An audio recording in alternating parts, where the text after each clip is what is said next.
Kalau dalam ayat ini disebutkan kedudukan anak-anak dinaikkan mengikuti derajat orang tua. Kalau di dalam hadis mah Rasulullah bersabda, Allah nanti di hari kiamat akan memberikan derajat kepada orang-orang tua di surga tinggi. Lalu si orang tua itu heran, ya Allah, kenapa aku mendapat kedudukan di surga yang tinggi ini? Padahal saya merasa amal saya tidak cukup untuk ini. Jadi upama diibaratkan di dunia mah, paraosan mah orang teh meser tiket kereta api ekonomi gitu. Tapi tiba-tiba ku petugas teh orang ditungtung dicanda ke kelas bisnis gitu. Naros ke petugas teh, dah abi mah meser tiket na oge ngan cekap kangge ekonomi. Kenapa dibawanya ke gerbong kelas bisnis? Saur petugas teh, ibu teh terang, ieu teh tos ditransfer ku tuang putra. Digentos tiketna, janten tiket bisnis.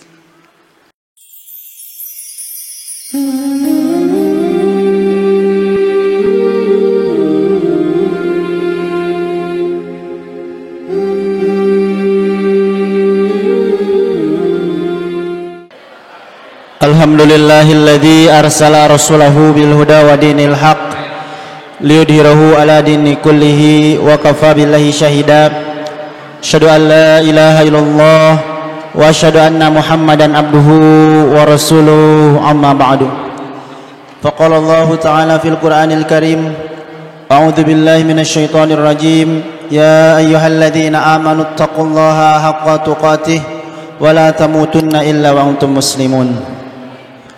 Selepas kita panjatkan puji dan syukur kehadirat Allah Subhanahu wa taala, yang mana atas segala limpahan nikmat yang Allah berikan, kita masih diberi kesempatan, masih diberi kekuatan untuk berkumpul kembali di tempat di rumah Allah ini, yang mana dengan niatan yang mulia, yakni menjalankan salah satu bentuk ketaatan kepada Allah, salah satunya dengan cara berthalabul ilmi, tentunya untuk memperkuat kualitas iman, ilmu dan amal soleh kita bersama.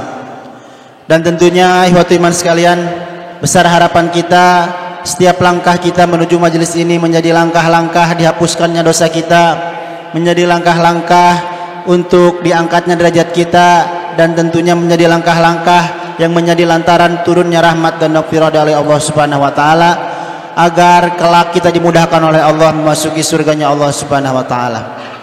Ihwatu iman rahimakumullah, alhamdulillah pada kajian Ahad pagi hari ini kita berkesempatan belajar bersama Al Ustadz Dr. JJ Jainuddin, yang mana alhamdulillah beliau sudah berada di hadapan kita semua. Tentunya kita siap menerima nasihat-nasihat ataupun kajian pada pagi hari ini, yang insyaallah tema ataupun bahasan yang akan dibawakan terkait dengan menyiapkan zuriyah thayyibah atau generasi terbaik. Mudah-mudahan dapat menambah motivasi kita dan tentunya menjadikan kita pribadi yang lebih bertakwa di sisi Allah Subhanahu wa taala. Maka dari itu, teman sekalian, sebelum kajian ini dimulai, mari kita persiapkan penglihatan, pendengaran dan perhatiannya kepada apa-apa yang akan Ustaz sampaikan, yang insyaallah akan sangat berguna dan bermanfaat bagi kita semua. Baik, kajian kita mulai. Kepada Al Ustadz dipersilahkan.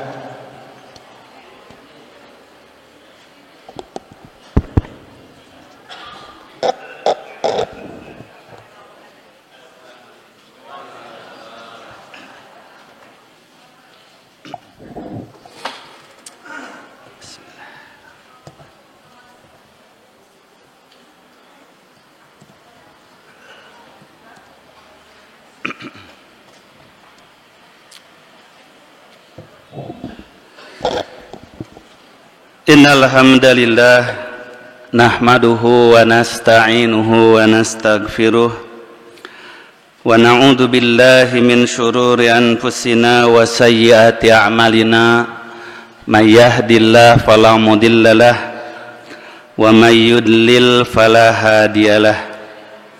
Asyhadu an la ilaha illallah wahdahu la syarikalah wa asyhadu anna Muhammadan abduhu wa rasuluhu alladzi la nabiyya ba'dah amma ba'du. Faqala Allah Ta'ala fi kitabihil karim, a'udzu billahi minasy syaithanir rajim.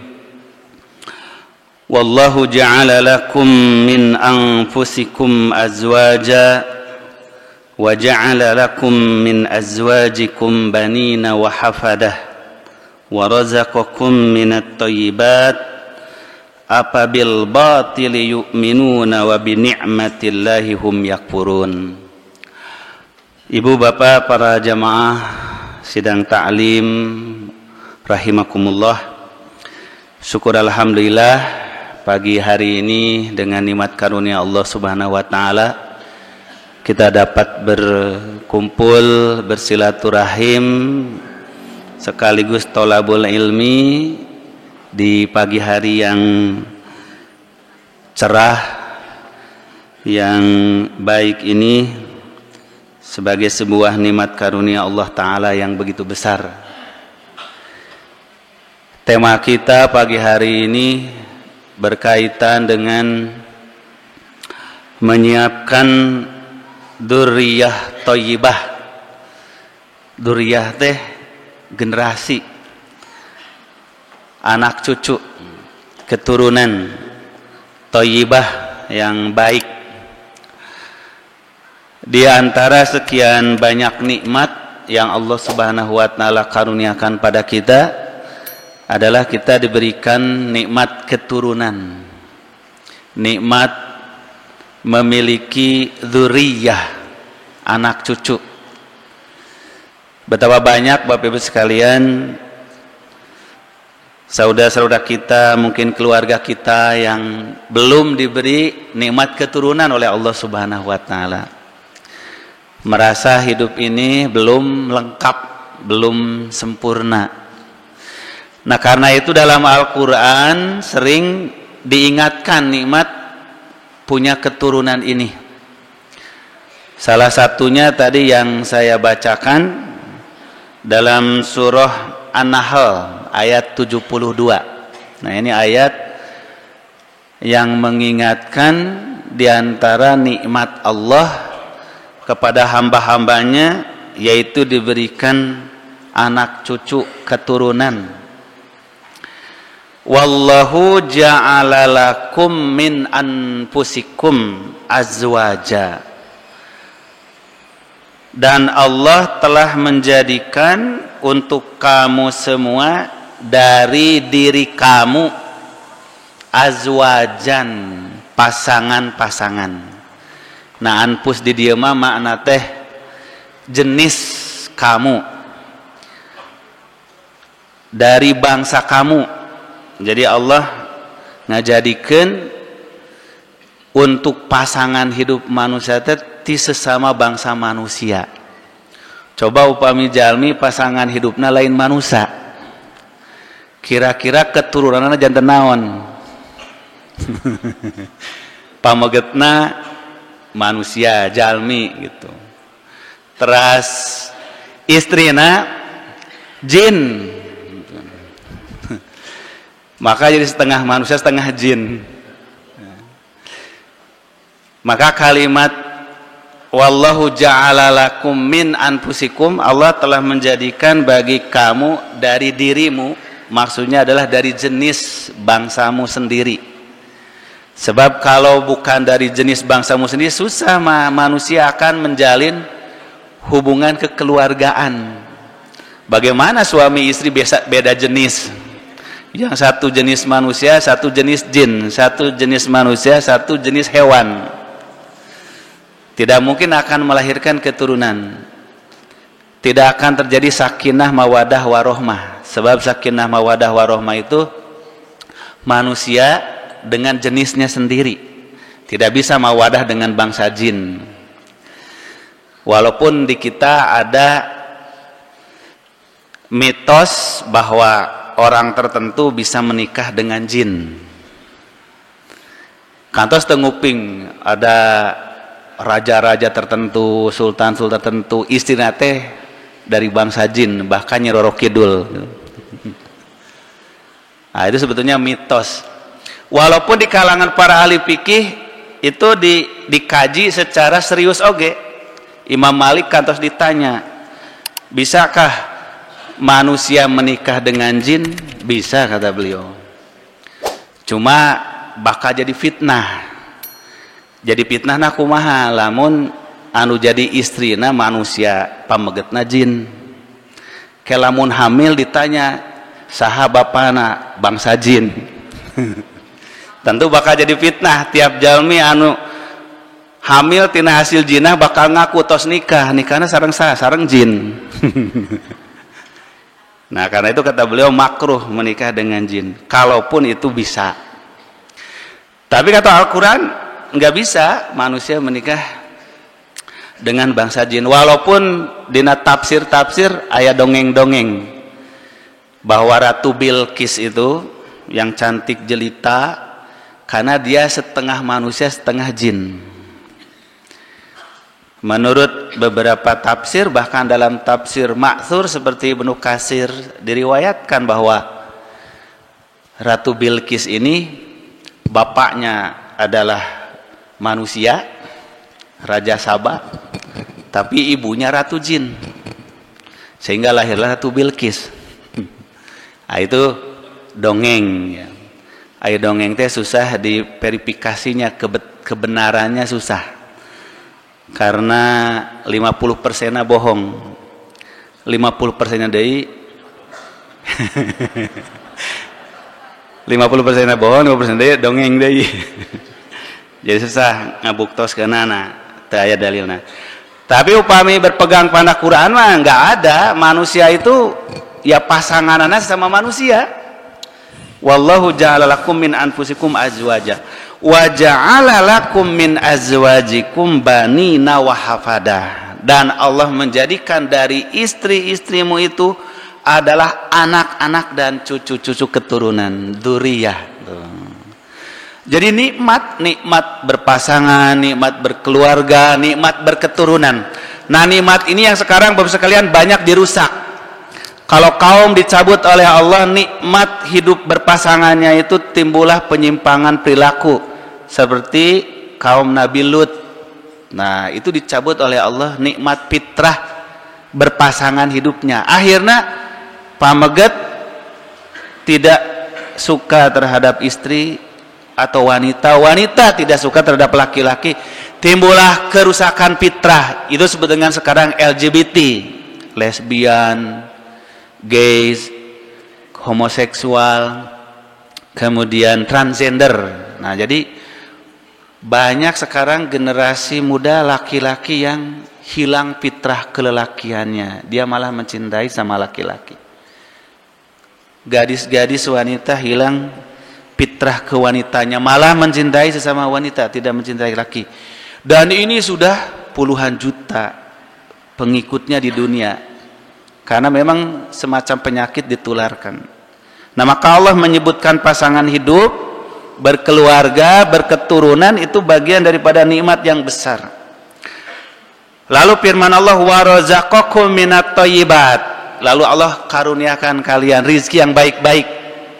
Nikmat berpasangan, berkeluarga, berketurunan, diberi rizki, itu semuanya nikmat besar dari Allah. Apabil batili yu'minun wa bi ni'mati lahum yakfurun. Maka dauhan Allah, nah pantes aranjeun kana kebatilan beriman, maksana kana kamusyrikan, sedangkan kana nikmat Allah kalian mengingkari. Nah, ini surah An-Nahl 72. Jadi Al-Qur'an meletakkan dzurriyyah itu sebagai sebuah nikmat karunia dari Allah Subhanahu wa taala. Maka wajar apabila setiap orang berkeluarga pasti pengin dzurriyyah, pengin keturunan. Nah, hanya saja Bapak sekalian, dzurriyyah yang semacam apa yang harus kita harapkan, kita inginkan. Untuk mendorong kita ingin punya dzurriyyah, maka harus paham dulu apa fadilah, karunia, keutamaan tina dzurriyyah teh. Naon saluna jalmi teh sangat menginginkan punya keturunan. hampir sadaya jalmi nu normalnya basadana pasti pengen punya keturunan. Bahkan lamun teu ingin punya keturunan berarti tidak normal secara manusia. Sebab manusia itu terbatas hidupnya. Seueur cita-cita, keinginan, harapan yang baik-baik yang tidak semuanya bisa tercapai oleh dirinya. Maka perlu ada yang melanjutkan. Bahkan kalau sudah tercapai pun ingin punya keturunan yang melanjutkan lagi ke tercapaiannya. Trust. Karena manusia itu sebagai makhluk yang memiliki harapan yang panjang, memiliki cita-cita yang besar yang tidak bisa dilaksanakan satu generasi, satu keturunan, tapi akan disambung oleh generasi yang berikutnya. Nah, lebih daripada itu, keturunan itu Bapak sekalian dalam Islam itu bagian daripada investasi, tabungan, kekayaan yang paling besar. Sebab amal dalam Islam, ibu bapa dengan putra putri itu saling berhubungan. Kesolehan putra putri itu akan menjadi bagian daripada kesolehan orang tuanya. Amal baik anak cucu itu akan mengalir kepada ibu bapanya. Karena itu yang tidak memiliki keturunan seolah-olah terputus amal baiknya, amal salehnya, tidak mendapat aliran investasi, tabungan amal kesalehan dari putra putrinya. Maka dalam Al-Quran sekalian Allah menyebutkan orang tua, sareng putra putrinya, sareng anak cucunya itu amal-amal mereka itu saling melengkapi. Maka kesolehan seorang anak akan mengangkat derajat ibu bapanya. Sebagaimana juga kesolehan ibu bapa mengangkat derajat putra-putranya di akhirat. Nah, jadi bukan hanya anak-anak yang mengangkat derajat ibu bapa di akhirat, tapi ibu bapa juga mengangkat derajat anak-anaknya di akhirat. Coba orang tinggal dalam surah At-Tur ayat 21. Nah, sekalian. At-Tur itu surah berapa ya? Surah 52. Nah, surah At-Tur.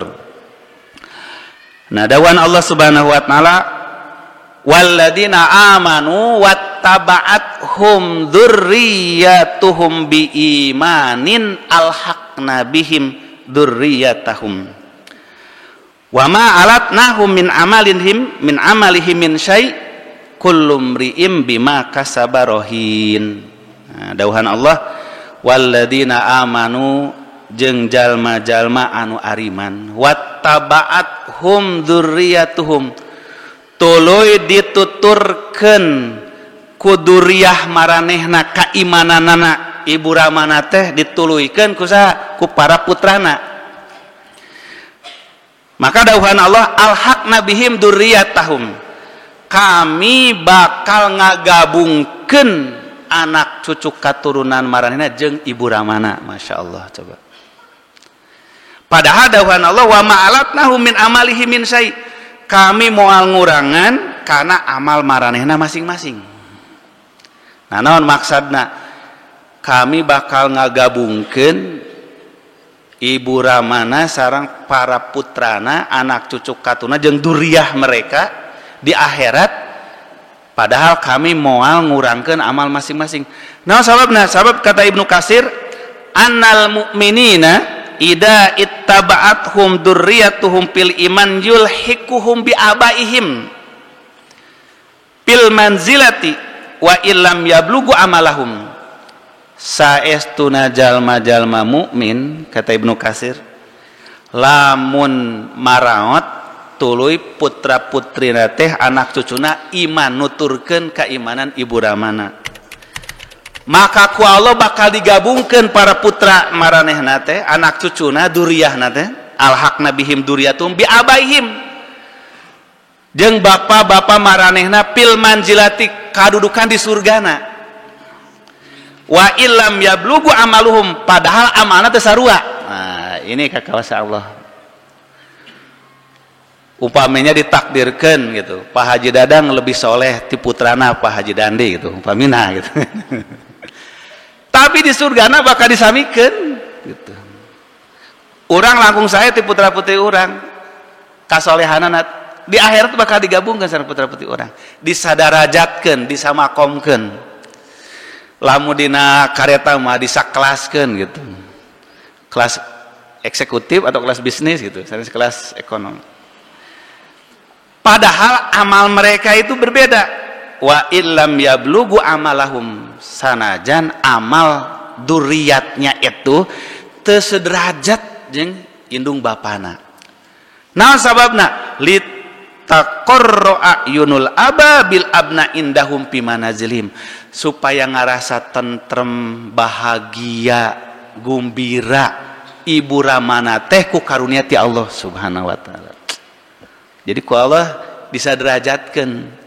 Jadi mual ibu ramana anu derajatna tinggi jadi turun ke handap lantaran putrana lebih rendah, moal anu di handap naik ka luhur. Nah, ye dawuhan Allah ditafsirkeun Ibnu Katsir.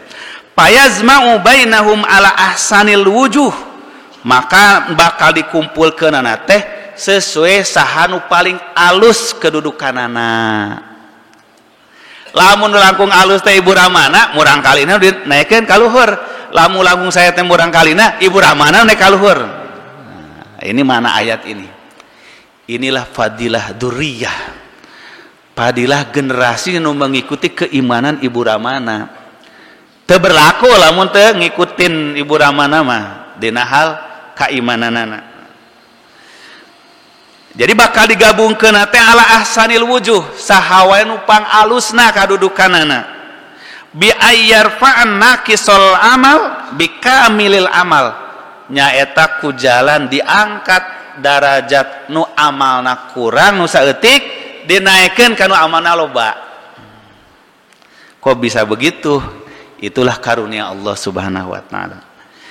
Maka di dalam hadis riwayatkan oleh Imam Ahmad, innallaha la yarfa'u darajatan lil abdi sholih fil jannah fayaqulu rabbi anna li hadhihi fayaqulu bi istighfari waladikalaka.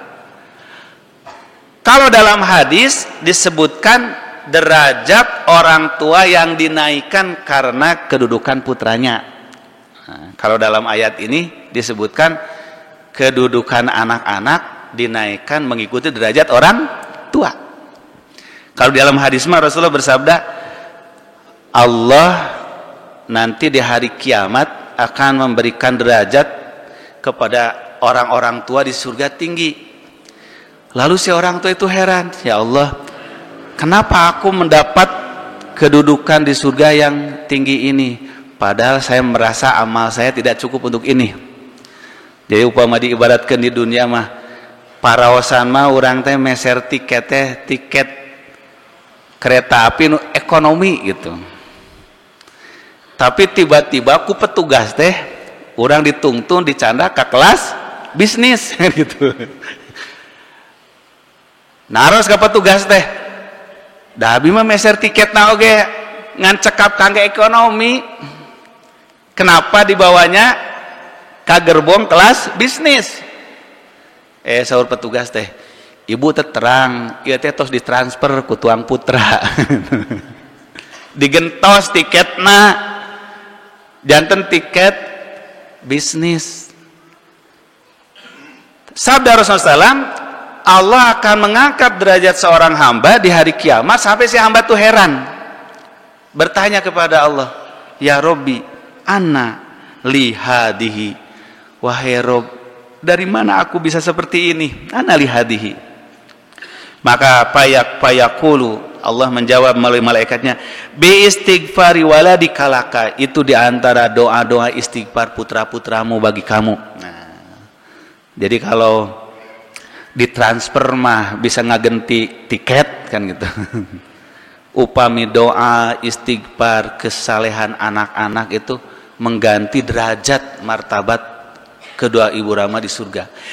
Inilah kedudukan dzurriyyah yang menyebabkan kenapa kita sebagai orang tua harus merasa ingin, merasa berharap, bercita-cita punya dzurriyyah thayyibah, dzurriyyah sholihah. Karena dengan dzurriyyah sholihah itu akan saling mengangkat derajat martabat dengan orang tua. Nah, ini termasuk Bapak sekalian ini kepada hadis Nabi yang masyhur, yang terkenal, idza mata ibnu Adam in qata'a amaluhu illa min salasin. Ini termasuk apabila seorang anak Adam meninggal maka putus seluruh amalnya. Nu putus teh amalna atau pahalana? Pahala atau napi amal? Dan memang terus berputus amal nama. Sebab begitu orang meninggal terus beramal kan? Illa min salasin, kecuali tilu. Nah, anu tilu terputus amalna atau terputus pahalana? Pahala. Jadi disebutnya amal maksudnya pahalana. Apabila seorang meninggal putus amalna, maksudnya mah pahalana. Kecuali 3 hal. Nah, yang 3 hal ini mah tidak akan terputus pahalanya tuh walaupun amalnya telah berhenti. Pertama adalah sodakotin jariyah. Nah, ini sodakoh jariyah. Sodakoh jariyah ini banyak sekali jenisnya sekalian. Tapi para ulama lebih mengutamakan wakaf. Nah, kenapa lebih sodakoh jariyah diberikan mana wakaf? Karena wakaf ini kepemilikan seseorang diserahkan kepada Allah untuk kepentingan umum, maka selama digunakan oleh orang lain akan terus mengalir pahalanya. Walaupun bukan hanya sodakoh harta, termasuk wakaf mushaf, wakaf ilmu, wakaf warisan, keteladanan, itu bagian daripada sodakoh jariyah. Au ilmin yuntafa'u bihi, atau ilmu yang bermanfaat, awaladin solihin yad'ulahu, atau murangkali anu soleh anu senantiasa berdoa baginya. Nah, jadi yang mendorong setiap orang tua ingin punya dzurriyyah itu karena itulah tabungan investasi akhirat yang begitu besar yang tidak akan bisa digantikan oleh kekayaan apapun. Maka siapapun yang memahami tentang kedudukan dzurriyyah ini, di dalam ayat yang lain, Bapak sekalian,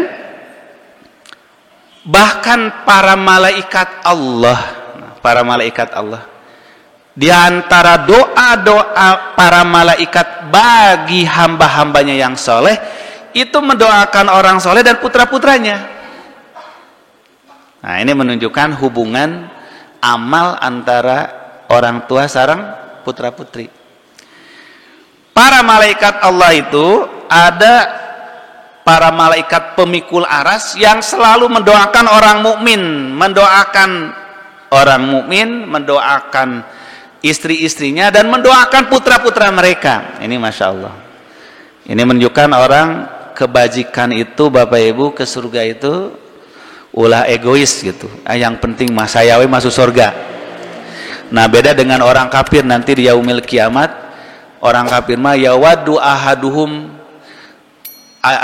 mereka menginginkan lauyat tadi yauma idin bibani, lamun bisa nebus dirina ku anak incuna tuh. Jadi orang kafir mah sabalikna demi kasalamatan dirina tega ngorbankeun anak cucunya. Ada orang mukmin mah bukan, justru dia ingin meraih surganya Allah itu tidak mau sendiri, ingin dengan putra-putrinya. Kalau orang kafir sebaliknya, kalau bisa dia tebus dengan segala isi bumi dan dengan anak cucu serta keluarganya. Maka dalam surah Ghafir, surah 40, Bapak sekalian bisa kita lihat.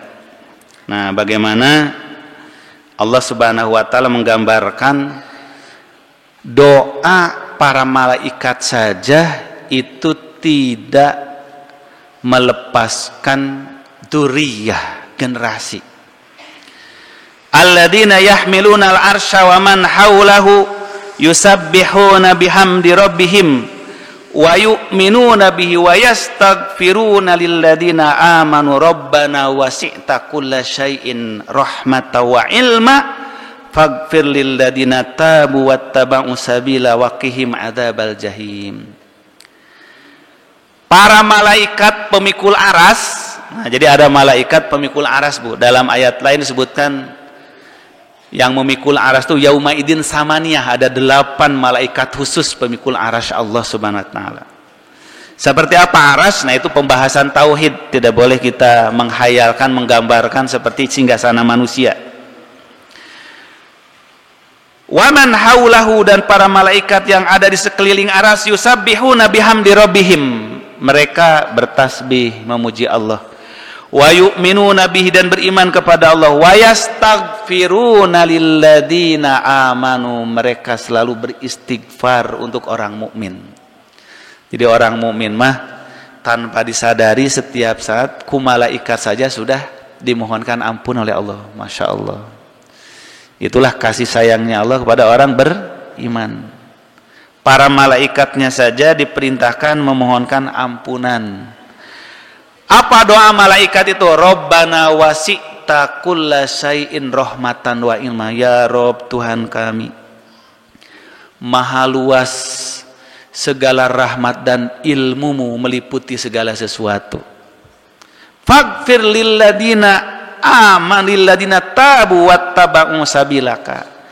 Ampunilah ya Allah orang-orang yang selalu bertaubat kepadamu dan mengikuti jalanmu. Waqihim adzabal jahim, jauhkan mereka dari adab yang pedih.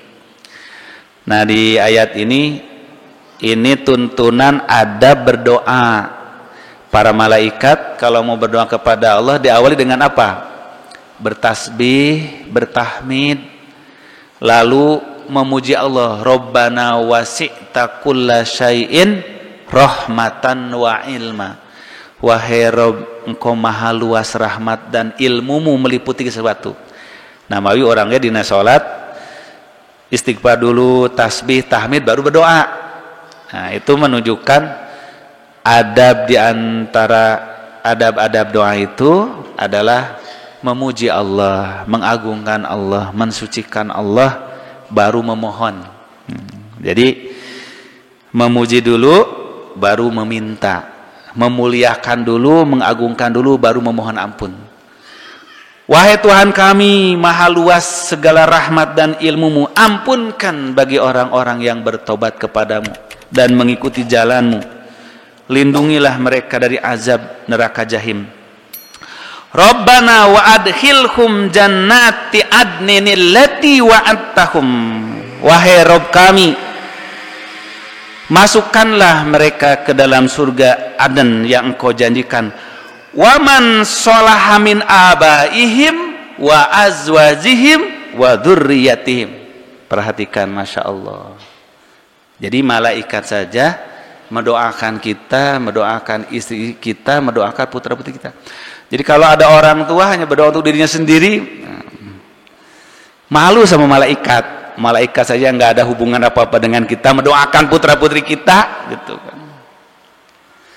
Maka para malaikat mendoakan, Rabbana wa adkhilhum jannati adnin allati wa'adtahum. Wahai Rabb kami, masukkan mereka ke surga yang engkau janjikan.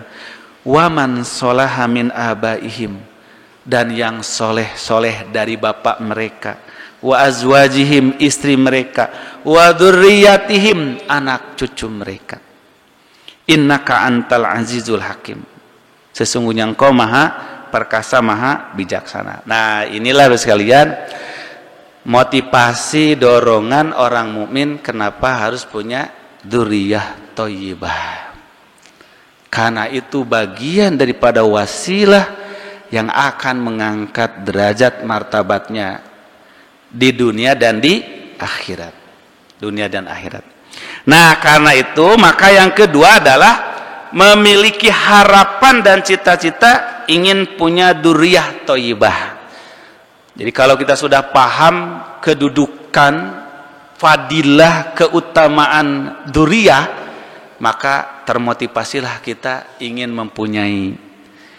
Maka motivasi yang kuat biasanya terucap dalam bentuk doa. Maka orang mukmin wajib berdoa punya dzurriyyah thayyibah.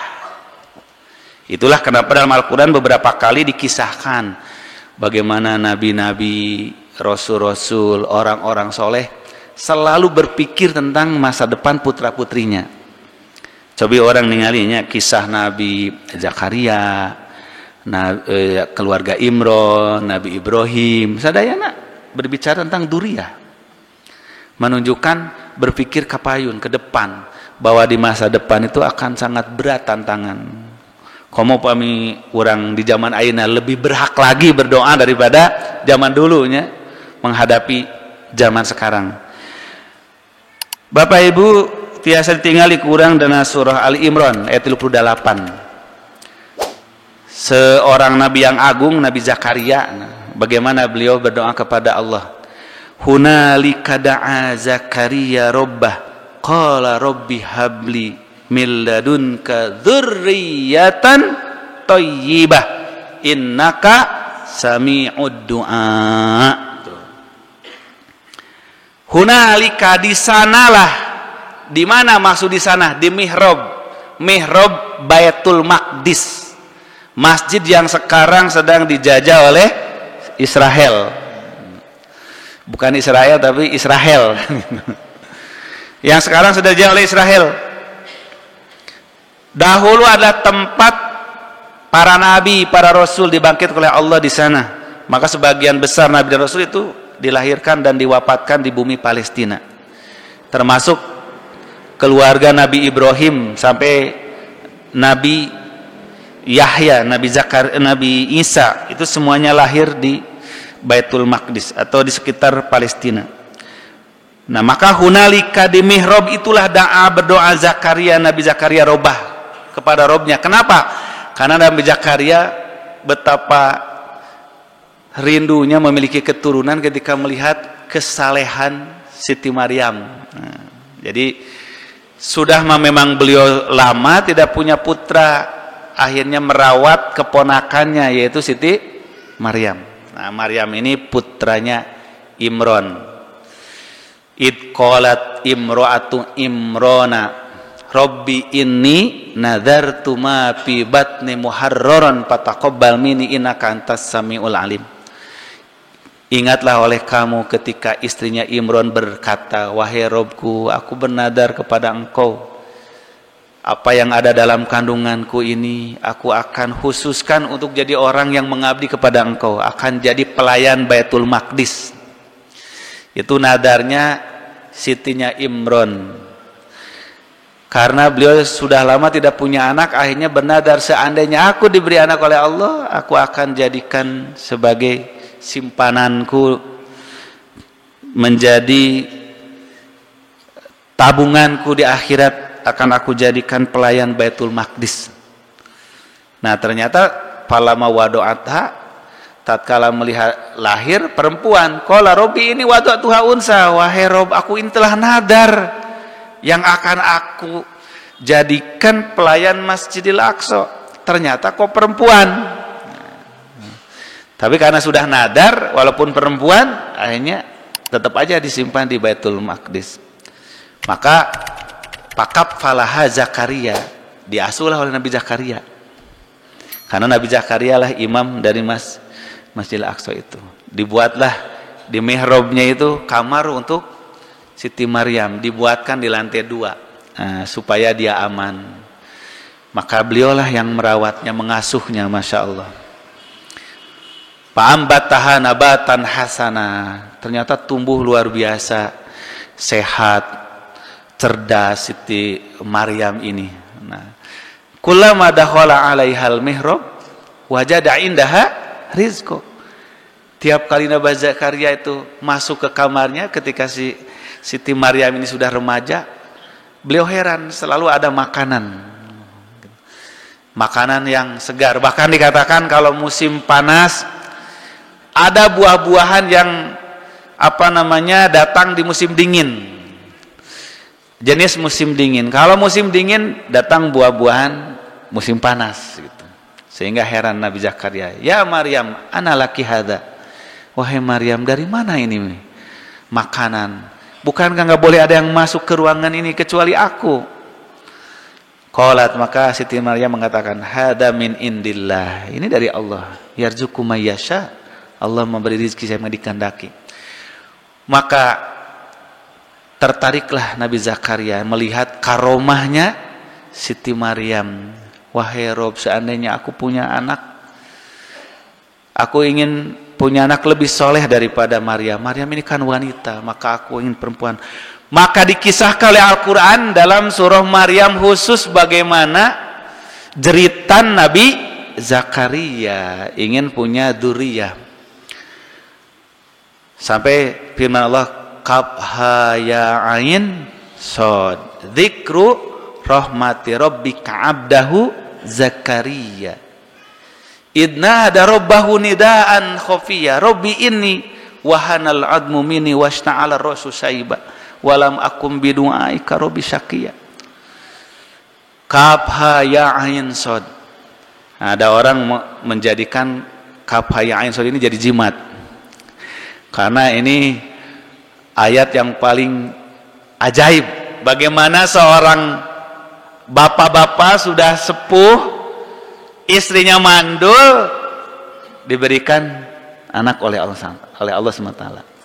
Maka katanya jimatnya ada dalam kaf ha ya ain shad. Jadilah kalau meminta sesuatu yang mustahil diawali dengan kaf ha ya ain shad.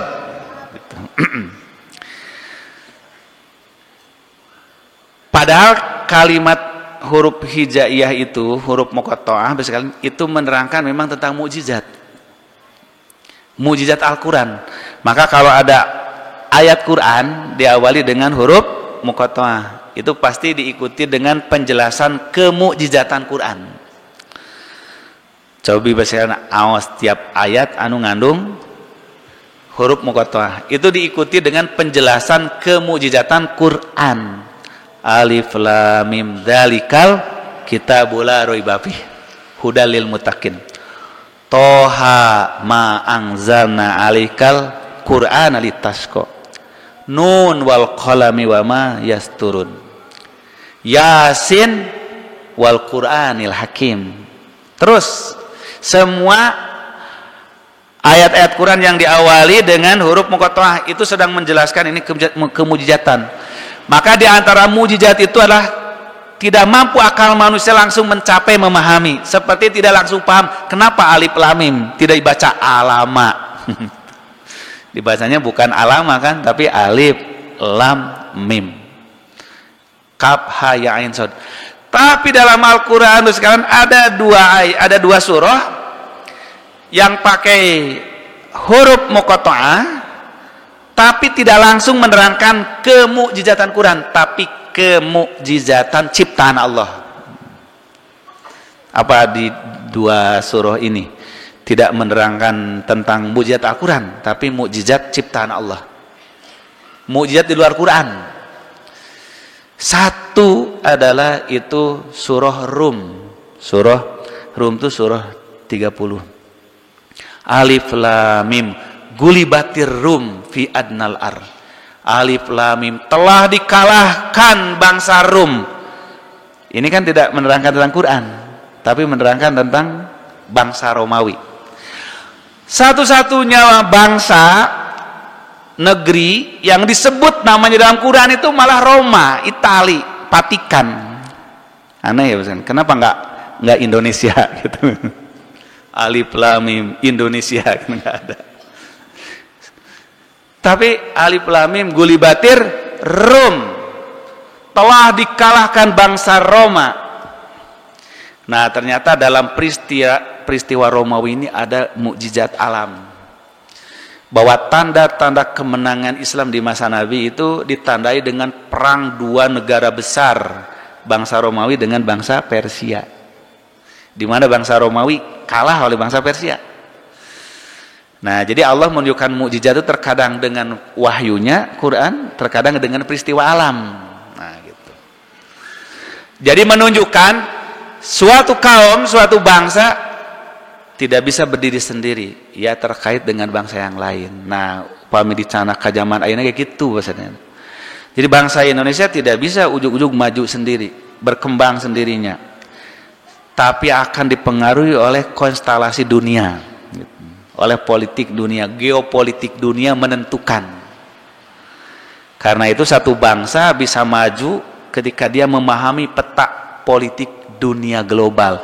Dia memposisikan di mana. Nah, Indonesia itu di mana saat ini gitu. Itu contoh. Yang kedua, nah yang Al-Quran dengan huruf hijaiyah tidak berbicara tentang langsung Al-Quran, itu adalah surah Maryam. Kaf ha ya ain shad. Kesana tidak menerangkan Quran, tapi menerangkan peristiwa keajaiban Nabi Zakaria yang sudah lanjut usia, istrinya mandul, punya anak. Nah, itu mukjizat alam. Yang kedua, kemujizat Siti Maryam, di mana sama juga ibu bapaknya sudah lanjut usia tapi punya anak, dia tuh Maryam, sehingga dia ditinggalkan ayahnya saat dia kecil jadi yatim. Dan lebih besar lagi mukjizatnya daripada Nabi Zakaria ketika Siti Maryam punya anak tanpa seorang suami, itulah Nabi Isa. Maka dari Nabi Zakaria melahirkan Nabi Yahya, dari Siti Maryam melahirkan si Nabi Isa. Inilah kemujizatan besar alam. Karena itu Nabi Isa ini bagian dari tanda-tanda kiamat. Wa innahu la ilmun lis-saati wa in min ahlil kitab illa la yu'minuna bihi qabla mautih. Sesungguhnya Isa binti Maryam itu adalah salah satu tanda kiamat. La sa'atun, la ayatun lisa'ah, tanda bagi kiamat. La ilmun lisa'ah, kata Quran. Salah satu ilmu kiamat itu Nabi Isa. Karena tidak akan terjadi kiamat kecuali Nabi Isa turun lagi ke alam ini. Ilmun lisa'ah. Wa in min ahlil kitab, dan tidak ada ahli kitab illa la yu'minun nabihi, melainkan pasti beriman kepada Nabi Isa qabla mauti, sebelum meninggalnya. Maka setiap ahli kitab yang akan mati pasti diperlihatkan oleh Allah sebenarnya siapa Nabi Isa itu. Tapi dia sudah tidak bisa mengoreksi imannya lagi karena sudah sakaratul maut. Maka mereka akan menyesal atas kekufurannya. Nah, kembali ke ayat ini, ibu sekalian, Nabi Zakaria begitu melihat karomah Siti Maryam, hunalika da'a Zakaria robba qala rabbi habli min ladunka dzurriyyatan thayyibah, generasi yang thayyibah, generasi yang baik. Jadi thayyibah ini satu kata kebajikan yang mencakup segala-galanya. Makanya diambil kata yang mencakup, bukan hanya solihah tapi thayyibah. Selain baik untuk dirinya, keluarganya, baik untuk umat dan bangsanya, bukan hanya baik di dunia tapi baik dunia akhirat. Maka diambillah kalimatnya dzurriyyah thayyibah. Jadi dari memahami kedudukan tentang kemuliaan dzurriyyah thayyibah, timbullah harapan, keinginan, cita-cita diwujudkan dalam doa. Dan tentu saja yang lebih penting lagi mengikhtiarkannya, Bapak sekalian. Maka dzurriyyah thayyibah ini, generasi yang baik ini tidak akan tumbuh dengan sendirinya, tapi harus dibentuk, dibangun. Nah, maka diawali dari cita-cita kita bersama punya generasi yang baik, diikuti dengan ikhtiar dan usaha. Maka Al-Quran, Bapak Ibu sekalian, menghubungkan thayyibah ini kepada beberapa keadaan, beberapa situasi yang saling berkaitan, saling berhubungan. Satu, thayyibah ini dihubungkan nanti dengan kalimat thayyibah. Kalimat thayyibah artinya apa? Kalimat tauhid. Akidah Islam sebut kalimat thayyibah. Maka kata Al-Quran, alam taro kaifa daraballahu masalan kalimatan thayyibatan kasyajaratin thayyibah. Nah, itu surah Ibrahim. Diawali dengan kalimat thayyibah, prinsip hidup yang baik, akidah yang baik. Jadi dzurriyyah thayyibah tidak akan terbentuk kecuali ibu bapaknya memiliki akidah yang baik, yang thayyibah. Maka membentuk dzurriyyah thayyibah harus diawali dengan punya pandangan hidup yang benar. akidah yang benar, itulah akidah tauhid, la ilaha illallah.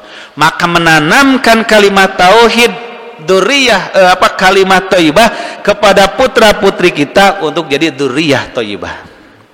Dzurriyyah thayyibah tidak akan lahir kalau tidak dibentuk dengan kalimah thayyibah, tauhid. Maka ku Allah dicontohkan gimana Nabi Luqmanul Hakim. Walaqad ataina Luqmanal hikmata anishkur lillah wa may yashkur fa inna may yashkur li nafsi wa man kafara fa innallaha ghaniyyun hamid. Id qala Luqmanu li banihi ya bunayya la tusyrik billah. Nah, tauhid dulu. Nah, itulah proses dzurriyyah thayyibah. Diawali dengan apa? Diawali dengan kalimah thayyibah. Bagaimana kita membangun generasi yang thayyibah kalau kalimat yang diajarkannya, pedoman hidupnya, keyakinannya tidak kalimat thayyibah, tidak bertauhid. Nah, maka yang pertama membangun dzurriyyah thayyibah dengan memahamkan kalimah thayyibah. Dan kalimah thayyibah itu adalah kalimat tauhid. Kemudian yang kedua, orang-orang yang ingin memiliki putra-putri yang dzurriyyah thayyibah juga harus diberi konsumsi makanannya rizqan thayyiban, kasban thayyiban. Maka Al-Quran menghubungkan thayyib kepada kasab dan kepada makanan. Wa anfiqu mimma razaqnakum wa anfiqu min thayyibati ma kasabtum. Maka infakkanlah oleh kalian apa yang thayyib dari usaha-usahamu. Maka dzurriyyah thayyibah hanya terbentuk ketika dia diberi rizki yang thayyib, makanan minuman yang thayyib. Maka kasab orang tuanya harus kasban thayyiban, kasab yang thayyib. Maka dalam hadis Rasulullah di antara doa yang tidak ditinggalkan oleh Nabi, Bapak sekalian, kata Ummu Salamah, Rasulullah kalau habis sholat subuh salah satu doa yang tidak ditinggalkan apa doanya? Allahumma inni as'aluka ilman nafi'an wa rizqan thayyiban wa amalan mutaqabbala. 3 tuh. Dan 3 ini saling berkaitan. Pertama adalah memohon ilmu yang bermanfaat, ilmu yang berguna. Nah, ilmu yang bermanfaat artinya ilmu yang dengan ilmu itu mendorong seorang hamba semakin taat pada Allah, semakin kuat imannya. Belajar apapun Bapak sekalian, kalau menambah iman pada Allah itu ilmu nafi'ah.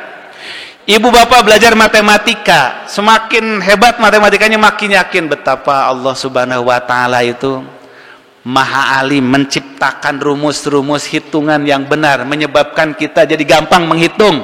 Makin iman pada Allah dengan matematika, itu ilmu nafi'ah. Tapi kalau dengan ilmu matematikanya makin pinter korupsi, nah, itu namanya bukan nafi'ah, ilmun dorun, ilmu madorotkan. Dengan membaca Al-Quran, menghafal Quran, orang makin dekat pada Allah, ilmu nafi'ah. Tapi adakah orang dengan mempelajari Al-Quran, mempelajari hadis, malah dipakai membodohin orang, menipu orang? Ada nggak? Ada. Berarti dengan Al-Quran dan hadis pun bisa jadi ilmu dorun, ilmu yang bermudorotkan. Maka kenapa Rasulullah tidak menyebutkan ilmunya apa, jenis apa? Tidak sebutkan. Tapi Rasulullah berdoanya, Allahumma inni as'aluka ilman nafi'ah, ilmu yang bermanfaat. Sabab lamun ilmu manfaat teh Bapak Ibu ngan ukur diajar tafsir hadis, kasihan atuh nu diajar tafsir jeung hadis. Tegaduh ilmu manfaat, para pebisnis teu boga ilmu manfaat kan gitu. Para dosen, para dokter, para petani tidak dapat ilmu nafi'an. Kalau ilmu nafi'an itu dibatasi hanya Al-Quran, hadis, fikih. Maka Rasulullah menyebut ilmu nafi'an dalam bentuk yang luas. Pertama dengan bentuk nakiroh, bukan al-ilma tapi ilman tuh. Yang kedua itu dalam bentuk mufrad, enggak uluman, hiji we ilmu nate gitu. Sebab tidak mungkin semua orang menguasai banyak ilmu. Walaupun satu tapi bermanfaat mendekatkan dia pada Allah, itu ilmu nafi'ah. Walaupun ratusan cabang ilmu dia kuasai, tenambah deket diri ka Allah, tenambah takwa ka Allah, tidak menjadi ilmu nafi'ah. Ini rahasianya. Maka Rasul mengatakan Allahumma inni as'aluka ilman, satu ilmu nafi'an yang bermanfaat. Komode lamun uluman nafi'an, ilmu bermanfaat. Nah, baru setelah ilmu apa yang kedua? Warizqon thayyibah, rizki yang thayyib. Tidak mungkin rizki yang thayyib diperoleh kalau bukan hasil ilmu yang bermanfaat. Rizki yang thayyib karena ilmu bermanfaat. Orang punya ilmu pertanian, diolahlah sawahnya, ladangnya, kebunnya, lahirlah berbagai macam hasil pertanian yang sehat, yang bermanfaat, yang berguna. Itu rizqon thayyibah. Seorang jadi ahli berdagang, seorang jadi ahli berkebun, seorang jadi ahli mengajar. Apa saja ilmu bermanfaat itu digunakan melahirkan rizki, maka rizkinya rizqon thayyibah. Maka jangan bersedih Bapak Ibu yang tidak mengajar di pesantren. Abi mah ustaz ngajarnya ilmu sekuler, matematika, teknik, itu juga ilmu nafi'ah kalau mendekatkan kepada Allah. Sebaliknya walaupun yang diajarkannya Al-Quran dan hadis, tapi tidak menanamkan takwa kepada Allah, tidak menjamin ilmu nafi'ah. Bahkan jadi ilmu dor, ilmu yang mudarat bagi dia. Nah, baru dari rizqon thayyibah itu melahirkan naon? Amalan mutaqabbala. Ilmunya bermanfaat, digunakan melahirkan rizki yang baik, dikonsumsi. Jadilah amal yang dilakukannya diterima oleh Allah, karena rizki yang halalan thayyibah menumbuhkan daging yang baik pada dirinya dan menjadi konsumsi yang baik bagi putra putrinya. Maka dzurriyyatan thayyibah harus diberi konsumsi rizqon thayyibah gitu. Rizqon thayyibah. Jadi setelah kalimatan thayyibah, punya prinsip hidup dulu nih. Sekarang prinsip hidup ini Bapak Ibu yang sudah kacau, rusak sekarang ini dengan ideologi macam-macam kehidupan sekarang kan. Orang itu ideologi sekulerisme, pluralisme, kemudian komunisme, sosialisme, macam-macam ideologi kehidupan sekarang orang dirusak, sudah jauh dari nilai Islam. Akhirnya timbullah kehidupan tidak punya pegangan. Ini yang sekarang merusak generasi muda kita. Tidak jelas arah kehidupannya mau kemana. Hidup hanya untuk hidup gitu, hanya untuk di dunia. Ini yang bahaya. Nah, maka rizqon thayyibah baru akan menjadi konsumsi putra putri kita, itulah dzurriyyah thayyibah. Dari dzurriyyah thayyibah inilah nanti akan melahirkan baldah thayyibah, baldatun thayyibatun wa rabbun ghafur. Baldatun thayyibatun wa rabbun ghafur ini akan diisi dengan penduduknya yang beriman, bertakwa kepada Allah. Sehingga dengan penduduk yang beriman, takwa, berbakti pada Allah, kekayaan alamnya ini menjadi sarana ibadah kepada Allah. Di dunia baldatun thayyibatun wa rabbun ghafur, di akhiratnya menjadi wa masakinat thayyibatan fi jannati adn, menjadi kampung halaman yang thayyibah. Jadi generasi ini Bapak sekalian, ini adalah menjadi kekayaan yang terbesar bagi kita semuanya. Dan tentu saja yang terakhir, melahirkan generasi yang thayyibah ini, selain diberikan pandangan hidup yang baik, rizki yang baik, lingkungan yang baik, baldah thayyibah, tentu adalah bagaimana kita menyiapkan proses pendidikan yang terbaik. Nah, inilah proses pendidikan. Jadi kalau dalam Al-Quran digambarkannya Siti Maryam bisa seperti Siti Maryam itu karena pakap palaha Zakaria, itu anu ngasuh Nabi Zakaria gitu. tidak jauh-jauh dari lingkungan masjid. Ini menunjukkan bahwa masjid bukan hanya monopoli kaum bapak. Dan Nabi, kenapa Allah menggambarkan peristiwa Siti Maryam yang diasuh di masjid? Ini untuk memberi makna bahwa nilai masjid itu bukan hanya monopoli untuk kaum laki-laki, tapi juga kaum ibu-ibu. Pendidikan itulah sekarang yang menjadi salah satu kunci bagaimana melahirkan dzurriyyah thayyibah. Dan kalau kita bicara pendidikan, aduh ngeri boskan sekalian ini, Masya Allah ya. Bagaimana sekarang tantangan dunia pendidikan, dari mulai narkoba sudah masuk ke anak-anak sekolah. Kalau dulu mungkin hanya tingkat perguruan tinggi, lalu ke SMA. Sekarang itu dari TK sudah diperkenalkan ke macam-macam jenis narkoba. Kenapa? Karena saking canggihnya orang-orang yang membuat macam-macam narkoba untuk merusak generasi muda kita dalam bentuk permen, jajanan sekalian, sehingga tiba-tiba orang tua kaget, banyak putra-putrinya sudah tergantung kepada narkoba. Yang kedua adalah pergaulan bebas sekalian.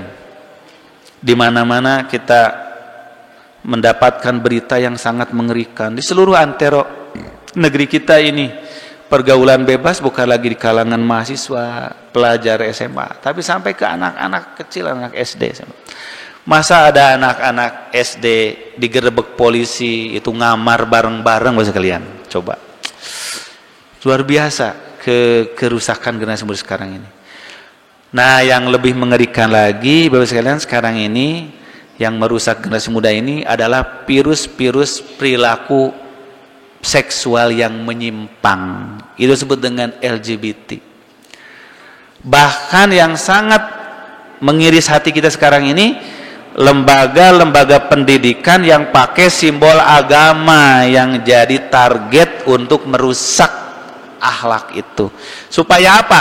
Ya kalau lembaga pendidikan agama saja sudah citranya rusak Bapak sekalian ya, orang tidak lagi percaya pada agama, akhirnya tidak ada lagi yang bisa diharapkan memperbaiki akhlak. Bapak sekalian, di kita ini, di dunia pendidikan generasi muda ini ada dua masalah besar. Satu, masalah bullying. Bullying itu saling mencela, melecehkan, menghina ya itu. Sampai ada anak gantung diri karena terus-terusan dilecehkan, dibully istilahnya ku teman-teman sekelasnya. Bahkan ada guru malah bunuh diri karena dibully oleh murid. Ini saking rusaknya kondisi pendidikan.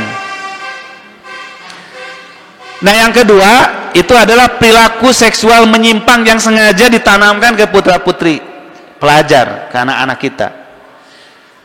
Perilaku homo, perilaku lesbi.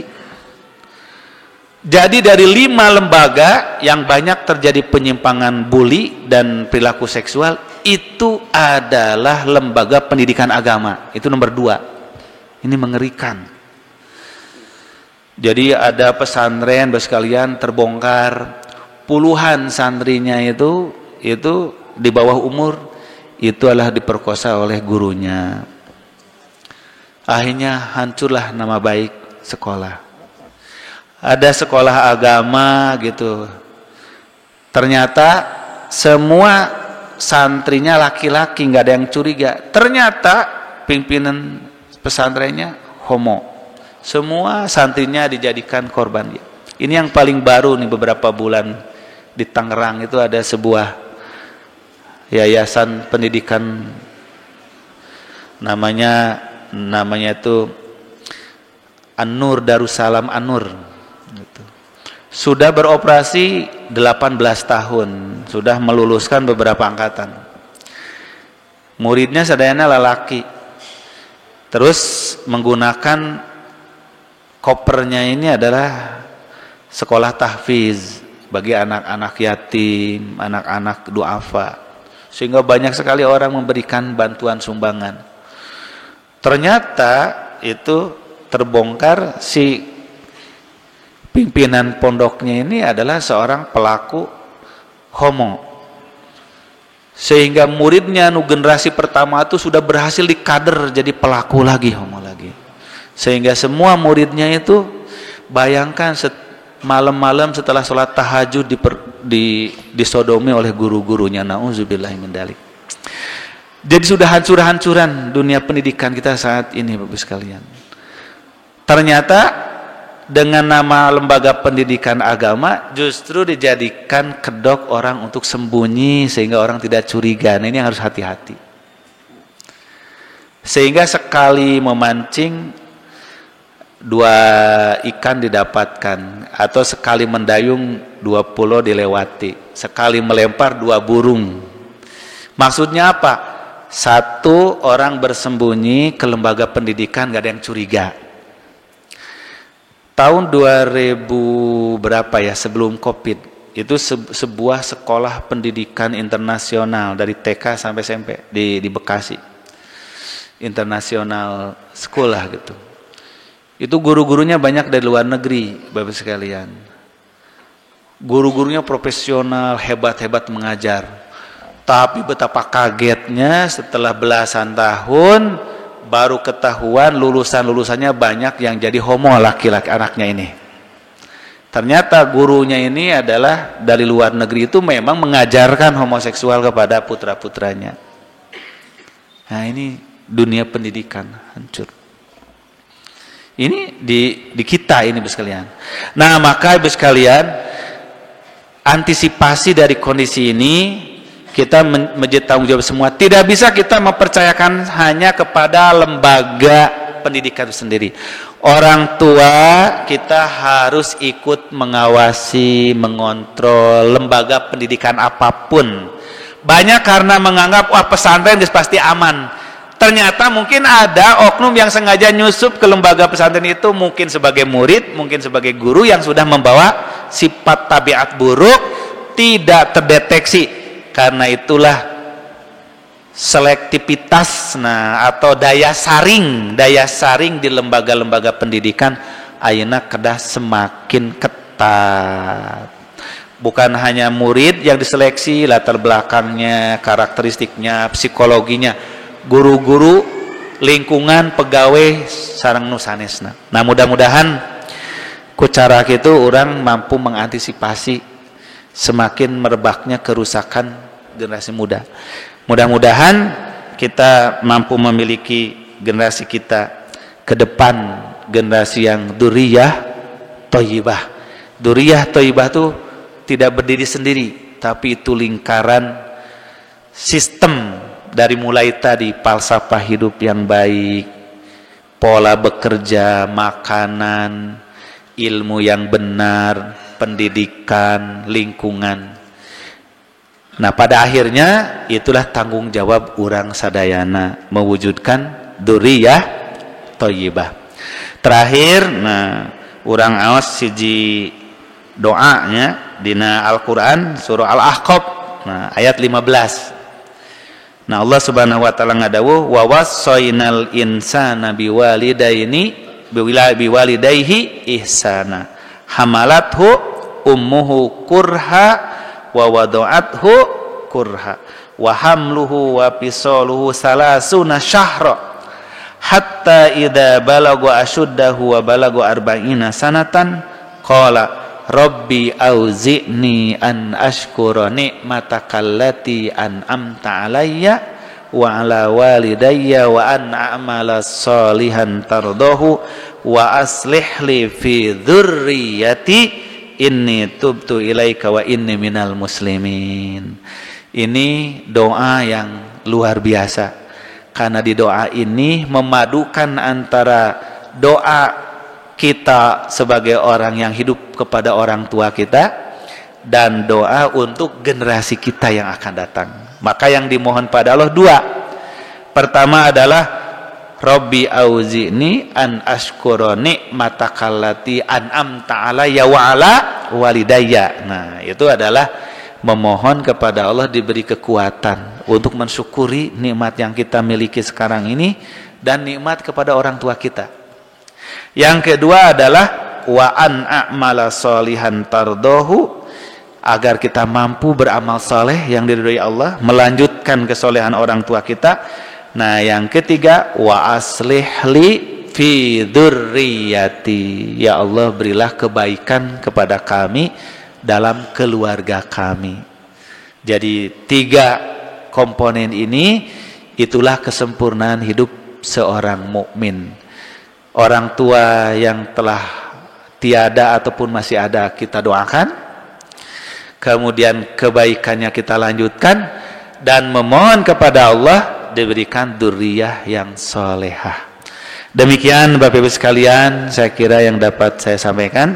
Mudah-mudahan menjadi motivasi bagi kita semuanya betapa pentingnya kita bersama-sama memikirkan, menyiapkan generasi kita yang baik ke depan, menjadi pemimpin-pemimpin di dunia bagi orang bertakwa, dan menjadi tabungan-tabungan di akhirat kita untuk mendapat kedudukan surga tertinggi si Allah Subhanahu wa taala insyaallah. Barangkali demikian yang dapat saya sampaikan. Kalau ada pertanyaan mungkin 1-2 ya. Oh, cekap ya. Barangkali karena sudah cukup siang Bapak Ibu, dicukupkan sampai di sini. Akhirul kalam, Allahu ya'khudhu bi aidina ila ma fihi khairul lil Islam wal muslimin wal afu minkum. Wassalamualaikum warahmatullahi wabarakatuh.